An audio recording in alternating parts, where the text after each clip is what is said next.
సనాతన ధర్మం ఈయన వలనే కాపాడబడుతున్నట్టుగా కొత్తగా కళ్ళు తాగినటువంటి కోతి ఏ రకంగా ఎగురుతుందో సనాతన ధర్మాన్ని గురించి పవనస్వాములు మాట్లాడేటువంటి మాట ఆ రకంగా ఉంది తప్ప మరొక రకంగా లేదు.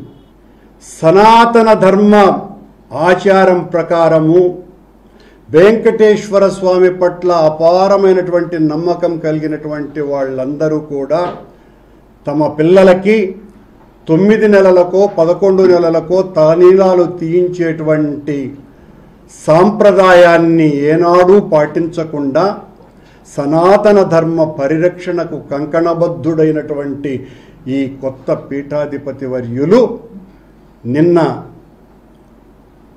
దైవ దర్శనానికి వెళ్ళినారు. వెళుతూ ఆయన డిక్లరేషన్ మీద సంతకం చేస్తూ ఇంతవరకు వాళ్ళ కూతుర్లను ఏ రోజు కొండకు దర్శనానికి తీసుకురానటువంటి వ్యక్తి చాలా గొప్పగా దాన్ని ప్రాచుర్యంలోకి తెచ్చుకునేటువంటి ప్రయత్నం కూడా చేసినారు.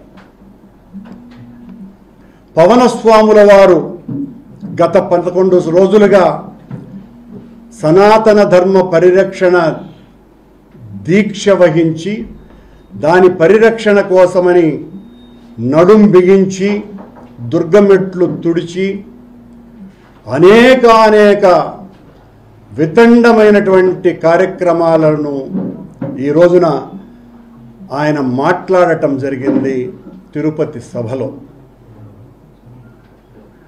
ఇది ఎలా ఉంది అంటే ఆ స్వామి ఉటంకించినటువంటి అనుగ్రహ భాషణంలో ఆయనే ఒక సినిమాలో నటించినట్టుగా కెవ్వు కేక అనే పాట గుర్తుకొస్తుంది.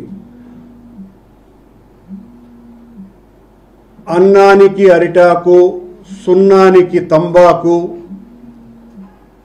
పుణ్యానికి స్వామి పాదాలు తాకు కెవ్వు కేక, ఓ బాబాజీ కెవ్వు కేక.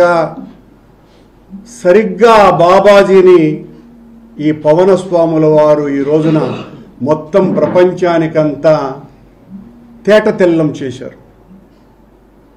అలాగే కొత్త దేవుడండి కొంగొత్త దేవుడండి, ఇతడే దిక్కని మొక్కని నమ్మని వాళ్లకు దిక్కు మొక్కు లేదండండి అని చాలా స్పష్టంగా గుర్తు చేశాడు ఈయన.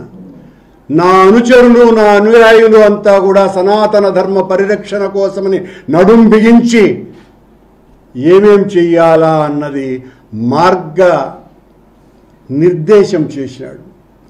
ఆ నిర్దేశంలో నేను రాజకీయాలు మాట్లాడను, సనాతన ధర్మ పరిరక్షణకు జరిగినటువంటి నష్టానికి ఈ రోజున నేను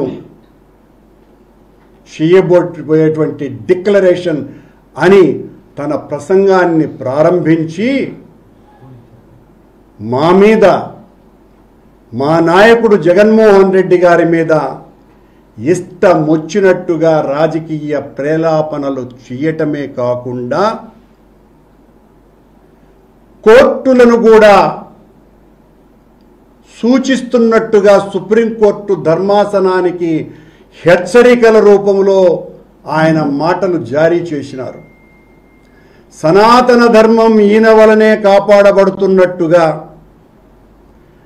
కొత్తగా కళ్ళు తాగినటువంటి కోతి ఏ రకంగా ఎగురుతుందో సనాతన ధర్మాన్ని గురించి పవనస్వాములు మాట్లాడేటువంటి మాట ఆ రకంగా ఉంది తప్ప మరొక రకంగా లేదు.